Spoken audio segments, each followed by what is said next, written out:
बंगाल के बारे में कहा जाता है कि you know what Bengal thinks today India thinks tomorrow. सबसे ज्यादा नोबेल प्राइज कौन से भारतीय स्टेट से निकले? और लोग कहते हैं कि गड़बड़ तब हुई जब कम्युनिस्ट जहां जाते हैं गड़बड़ करते हैं। केरला में गड़बड़, हर जगह गड़बड़। Thank God they are limited to I think 1 odd state now, but communist ने बड़ी गड़बड़ करी। कम्युनिस्ट ने कभी इनको वापस भेजने नहीं दिया क्योंकि ये कम्युनिस्ट के लिए बन गए थे वोट बैंक। और दोस्तों, वो जो कम्युनिस्ट ने बीज डाला है, आज की तारीख में भी बांग्लादेश से इन्फिल्ट्रेटर्स आते हैं रोज की तारीख। जय हिंद दोस्तों, मैं हूं मेजर गौरव आर्य और आप देख रहे हैं द चाणक्य डायलॉग्स। इस वीडियो को लाइक करिए, हमारे चैनल को सब्सक्राइब करिए, बेल आइकन दबाना बिल्कुल मत भूलिएगा। दोस्तों अक्सर हम पॉलिटिकल या सोशल न्यूज डिस्कस नहीं करते। आज का दिन थोड़ा सा अलग है। पॉलिटिकल न्यूज हम आज भी डिस्कस नहीं करेंगे, लेकिन सोशल न्यूज मुझे लगता है कि कभी कभी बीच में वंस इन अ वाइल हमें कुछ करनी चाहिए। कल मैंने फोटोग्राफ देखी एक एनफोर्समेंट डायरेक्टरेट का, एक अफसर जिसका सर फाड़ा हुआ था, सर से खून बह रहा था, और उसको एक मॉब ने वेस्ट बंगाल में अटैक कर दिया। इसका एक वीडियो आया है, जरा ये देखिए।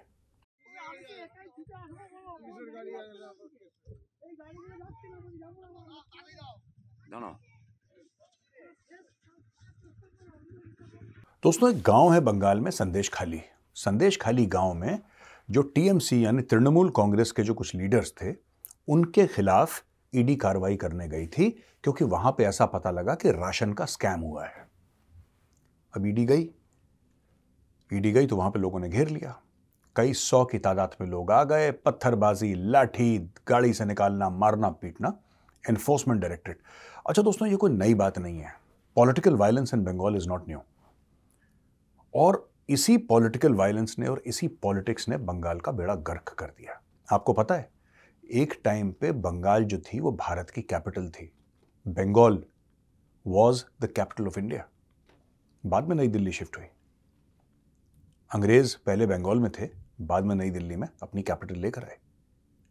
क्या आपको पता है कि भारत का बिजनेस हब बंगाल तब था जब किसी ने बॉम्बे का नाम सुना भी नहीं था।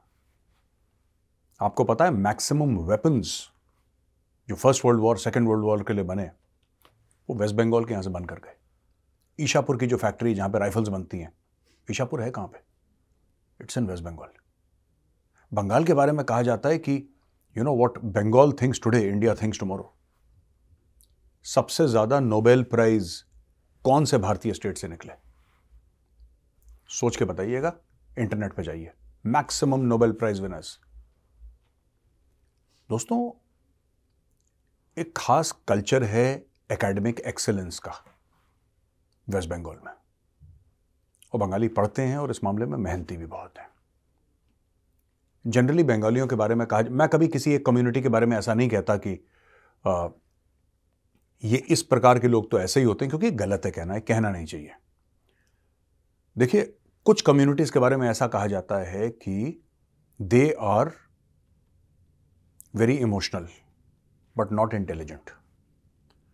कुछ कम्युनिटीज के बारे में यह कहा जाता है कि वो हैं बड़े भावुक बहुत हैं, लेकिन इतने बुद्धिमान नहीं। ऐसा लोग मानते, मैं नहीं मानता ये, लेकिन लोग ऐसे कहते हैं। कई कम्युनिटीज के बारे में, यार वो तो ऐसे ही कर देते हैं, मारपीट, ये सब। कई कम्युनिटीज के बारे में यह कहा जाता है कि यार हैं बहुत इंटेलिजेंट, यानी कि बुद्धिमान है, लेकिन इमोशनल नहीं है, यानी कि भावुक नहीं है। बंगालियों के साथ यह है कि बंगाली इमोशनल भी है और सुपर इंटेलिजेंट भी है। और ये जो कॉकटेल है ना, ये बड़ा खतरनाक कॉकटेल है दोस्तों। और मैं आपको बताता हूं क्यों। ये क्यों है। सुभाष चंद्र बोस कहां से निकले? रविन्द्रनाथ टैगोर कहां से निकले? एक लंबी लाइन है क्रांतिकारियों की वेस्ट बंगाल से, एक लंबी लाइन है क्रांतिकारियों की। उसमें थॉट लीडर्स भी थे, उसमें विजनरीज भी थे, और उसमें लीडर्स भी थे। इसी बंगाल का बंटवारा हो गया तो इसी बंगाल से कौन निकले? शेख मुजीबुर रहमान, वो भी बंगाली थे। तो क्या है दोस्तों कि ऐसे मिक्स में आपने पॉलिटिक्स डाल दी और वो मामला हो गया वॉलेटाइल। और लोग कहते हैं कि गड़बड़ तब हुई जब कम्युनिस्ट जहां जाते हैं गड़बड़ करते हैं। केरला में गड़बड़, हर जगह गड़बड़। Thank God they are limited to I think 1 odd state now, but communist ने बड़ी गड़बड़ करी। और कई बंगालियों से मैंने बात करी है, मेरी ऐसी कोई पर्सनल रिसर्च नहीं, आज मैं दिल से बात करना चाह रहा हूं, because that image of that ED person with his head bleeding, that really hurt me a lot. I was thinking यार कोई ऐसे क्यों करेगा किसी के साथ, यू नो, क्योंकि आप किसी को मार सकते हैं इसलिए आप मार रहे हैं, ये गलत है। और मैं किसी खास पॉलिटिकल पार्टी की नहीं बात कर रहा, ये सब शुरुआत करी लेफ्ट वालों ने, जो कम्युनिस्ट पार्टी थी। अच्छा, काफी सारे इंटेलेक्चुअल जो हैं वो कम्युनिस्ट हैं, काफी सारे इंटेलेक्चुअल जो आप प्रोफेसर्स को देख लीजिए कॉलेज यूनिवर्सिटी में, many of them are left leaning. और लेफ्ट ने देशों का और राज्यों का सिर्फ बेड़ा गर्क कर रखा है, सिर्फ बेड़ा गर्क कर रखा है। मैं आपको बताता हूं, लेफ्ट जहां पे आ जाता है वो जमीन बंजर हो जाती है। अब दोस्तों आप चाइना को देख लीजिए, चाइना में यह है कि चाइना ने जो लेफ्ट की यानी कम्युनिज्म की जो फिलॉसफी है उसको एक कमरे में बंद करके रखा हुआ है। कम्युनिस्ट पार्टी ऑफ चाइना सिर्फ नाम है, सिर्फ नाम है। चाइना को पता है कि जहर है कम्युनिज्म यार, इट्स प्योर पॉइजन। तो चाइना ने क्या करा है कि चाइना ने कैपिटलिज्म को एम्ब्रेस कर लिया। रशिया कम्युनिस्ट था, रशिया ने एम्ब्रेस कर लिया। ये कार्ल मार्क्स ये वगैरह कहां से आए थे? Germany is a capitalist society. बाकी जो दो अपने आप को कम्युनिस्ट कहते हैं उनका बेड़ा ही गर्क है, वो है भी नहीं कम्युनिस्ट, उनका बेड़ा भी गर्क है। क्यूबा को देख लीजिए एक, और दूसरा सबका प्यारा सबका चहेता नॉर्थ कोरिया, राइट, जहां पे वो किम जोंग उन पागल बैठा है वहां पे। तो दोस्तों कहने की बात यह है कि वेस्ट बंगाल को सबसे ज्यादा जो डैमेज करा था वो कम्युनिस्ट ने डैमेज करा था। अशोक कुमार याद है आपको? कौन था अशोक कुमार? बड़ा फेमस एक्टर दोस्तों, बड़ा famous actor, singer, and Ashok Kumar was a superstar of Indian cinema. Ashok Kumar, जिनके छोटे भाई किशोरदा में एक अशोक कुमार नाइट हुई थी। मैं आपको उस अशोक कुमार नाइट के बारे में कुछ बताता हूं। यानी कि जैसे परफॉर्मेंसेस होती है ना, फिल्म स्टार्स जाते हैं, म्यूजिशियन जाते हैं, लोग स्टेडियम में इकट्ठा होते हैं, बड़ा एंजॉय करते हैं, एंजॉय करके वापस आते हैं। तो कलकत्ता में हुई अशोक कुमार नाइट। दोस्तों ये नाइट हुई 1968 में। सब लोग बड़े एक्साइटेड थे, बिकॉज जाहिर सी बात है हिंदी फिल्म इंडस्ट्री के टॉप स्टार अशोक कुमार जी वो आ रहे हैं कलकत्ता। तब तक उनके भाई भी एस्टैब्लिश हो गए थे, 3 भाई थे, तीनों एस्टैब्लिश हो गए। और बिकॉज दे वर बंगालीज, तो ये वो तो होता ही है, कनेक्ट तो होता ही है। अब वहां पे उनको वेलकम करा गया और बड़ा ये होटल शोटल दुनिया भर का जो भी तामझाम था करा गया। अशोक कुमार नाइट के दौरान क्या हुआ कि एक मॉब था, कम्युनिस्ट मॉब, भीड़, उसने मारकाट शुरू करी और कई औरतों का रेप करा। और कहते हैं कि सुबह सुबह लाशें मिली हैं नदी के पास, नालों के पास, रेप करी हुई औरतों की लाशें। और जब बोला गया, Jyoti Basu was the chief minister at that point in time, जब ज्योति बसु से यह पूछा गया कि ऐसा क्यों हुआ है, he says this is the anger of the proletariat against the bourgeoisie. जो गरीब है उसका गुस्सा है अमीर के लिए, गरीब का गुस्सा। वो ज्योति बसु कहता है, जो कि चीफ मिनिस्टर था उस वक्त वेस्ट बंगाल का। यानी कि he justified the rape. Chief minister of West Bengal justified rape of women and the killing of women. और उसने बोला कि यह तो होता है, जब प्रोलेटेरिएट है वो परेशान हो जाती है, बहुत जुल्म होता है उसके ऊपर, तो वो बुर्जुआजी यानी कि जो अमीर लोग होते हैं, मैं आसान शब्दों में आपको बता रहा हूं, I am not getting into the semantics of it, तो वो उनके ऊपर हमला कर देते हैं। फिर उन्होंने कोट करा फ्रेंच रेवोल्यूशन, रशियन रेवोल्यूशन। पर ज्योति बसु एक बात भूल गए, वो चीफ मिनिस्टर थे, वो चीफ मिनिस्टर थे, तो प्रोलेटेरिएट भी वो थे और बुर्जुआजी भी वो थे। He was everything. उन्होंने अलाउ करा ये चीज। उसके बाद एक बहुत बड़ा सेठ, बहुत बड़ा बिजनेसमैन, आदित्य बिरला, आपने नाम सुना आदित्य बिरला का? आदित्य बिरला सीमेंट, आदित्य बिरला, वो वही आदित्य बिरला। आदित्य बिरला की गाड़ी जा रही थी, मॉब ने, कम्युनिस्ट मॉब ने आदित्य बिरला की गाड़ी को रोका दोस्तों। वो बड़ा बिरला ग्रुप, आदित्य बिरला, आदित्य बिरला की गाड़ी को रोका, आदित्य बिरला को गाड़ी से उतारा, उसको पीटा बुरी तरीके से, पीटा। और पीटने के बाद दोस्तों उसके कपड़े फाड़े और सिर्फ कहते हैं अपने अंडरगारमेंट्स में उसको सड़क पे परेड करा। और लोग सीटियां बजा रहे हैं, हंस रहे हैं, हल्ला कर रहे हैं, तालियां बजा रहे हैं कि देखो हमने इतने बड़े अरबपति को कितना जलील करा। आदित्य बिरला ने कुछ नहीं कहा, चुप, घर गया, अपना पैक करा, हवाई जहाज पकड़ा, मुंबई।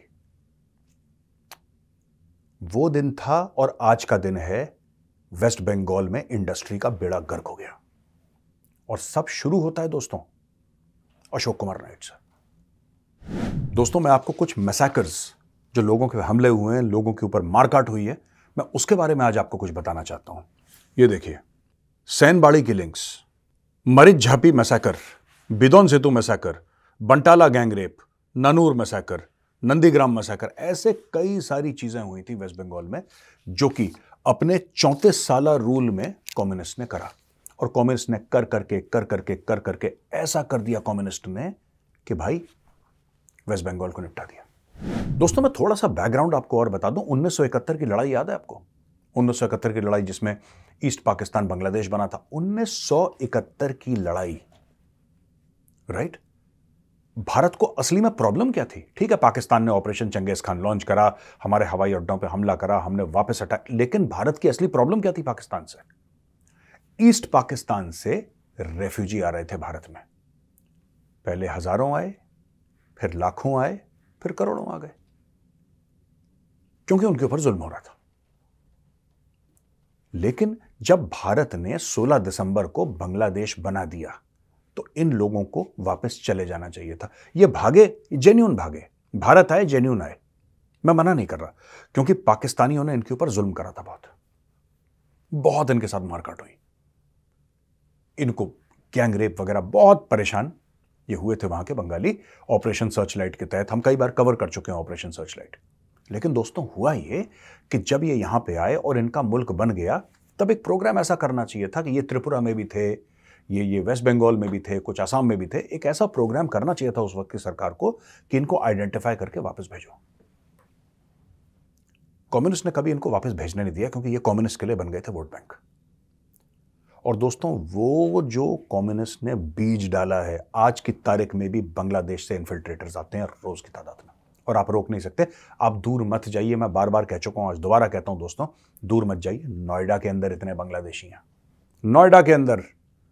और वो दिन दूर नहीं है, 10-15 साल, मैं 10-15 साल मेरे जीते जी, नोएडा में एक मेंबर ऑफ पार्लियामेंट बांग्लादेशी बन जाएगा, या एक एमएलए बन सकता है, यू नेवर नो, एक बन जाएगा। इतनी लाखों की तादाद में यहां पे हैं, कुछ नहीं पता, कोई गाजियाबाद है, कोई ग्रेटर नोएडा, कोई नोएडा, कोई ओखला साइड, कोई इधर, पूरा का पूरा झुग्गियों की झुग्गियां भरी हैं इनके साथ। सबके पास आधार कार्ड है, सबके पास आधार कार्ड है बॉस। और इनसे पूछो कहां के रहने वाले हो? मालदा। कहां के रहने वाले हो? मालदा। पता नहीं, ऐसा कभी लगता है कि वेस्ट बंगाल में सिर्फ एक ही डिस्ट्रिक्ट है, मालदा, इसके अलावा कोई डिस्ट्रिक्ट ही नहीं है, because everybody is from Malda. मैं इसमें टीएमसी को ब्लेम नहीं कर रहा, मैं तृणमूल पार्टी, जो तृणमूल कांग्रेस ने यह काम करा है, 700-800 लोग इकट्ठा हो गए और मारने की उससे गए, जिससे कांग्रेस ने भी बड़ा कंडेम करा है, बीजेपी ने बोला है कि इस्तीफा दो, प्रेसिडेंट रूल लगना चाहिए, ये सब बातें। यार मैं आपको बताता हूं ना, ये कल्चर सेट, पॉलिटिकल वायलेंस का कल्चर सेट हो गया वहां पे वेस्ट बंगाल में। मार दो, काट दो, जला दो, कोई फर्क नहीं पड़ता। कितने बीजेपी के कार्यकर्ता मारे गए पिछली बार जो चुनाव हुए थे, कितने मारे गए। और मैं आज उनकी भी बात नहीं करूंगा, क्योंकि उनकी बात बहुत लोग कर चुके हैं। आज का मुद्दा थोड़ा सा अलग है। ऐसा क्यों है कि वेस्ट बंगाल से एक बंगाली उठ के आता है बाहर और वो नोबेल प्राइज जीत लेता है? ऐसा क्यों है कि वेस्ट बंगाल से बंदा उठ के आता है? बोस के ईयरफोन्स, द मोस्ट प्रीमियम, किसने, कौन था Bose? I am talking about the Bose who made those earphones and everything, no, some of the most premium stuff in the world. एक बंगाली चल के आता है, सिविल सर्विसेज क्रैक कर देता है। एक बंगाली आके चल के आता है, he is the best of the best, he conquers everything. But inside Bengal there is nothing happening. ऐसा है क्या वहां पे? ये पॉलिटिकल कल्चर है दोस्तों, जिसने दीमक की तरह इंडिया के top state, and I am not saying among the top state, I am saying India के टॉप स्टेट को दीमक जैसा चाट के खत्म कर दिया लोगों ने। दोस्तों, टाटा ने, यानी कि रतन टाटा ने एक प्रपोजल दिया कि हम यहां पे बहुत बड़ी फैक्ट्री लगाना चाहते हैं सिंगूर में। उनको जगह भी मिली, सिंगूर में उनको जगह मिली, और जो किसान थे जिनकी जमीन ली गई थी, उनको मोटा मुआवजा मिला। मुझे बाकी तो नहीं पता है, लेकिन गौतम बुद्ध नगर में जब किसानों को मुआवजा मिलता है तो 3 गुना, 4 गुना, 5 गुना मुआवजा मिलता है दोस्तों। जमीन का भाव x है तो x × 5 आपको मिलेगा, ये आपको मुआवजा मिलेगा, x4 मिलेगा आपको, x5 मिलेगा, ऐसा मुआवजा मिलता है। तो वहां पे भी ज्यादा दिया होगा, मैं ऐसा अज्यूम कर रहा हूं। वहां पे ममता दीदी आ गई और ममता दीदी ने झंडा गाड़ दिया, और वहां से पॉलिटिक्स शुरू होती है कि हम गरीब के हक के लिए लड़ेंगे। अब ये भारत में ना, ये बहुत चूरन बिकता है गरीब के हक के लिए, लेकिन ज्यादातर पॉलिटिकल पार्टीज में, सबकी बात नहीं कर रहा और मैं ममता दीदी की बात कर ही नहीं रहा हूं इसमें, लेकिन ज्यादातर पॉलिटिकल पार्टीज राइट भारत में ये चाहती हैं गरीबी हटाओ, गरीबी हटाओ। 70 से नारा दिया, गरीबी हटाओ, गरीबी हटाओ, सिर्फ नारा ही था वो।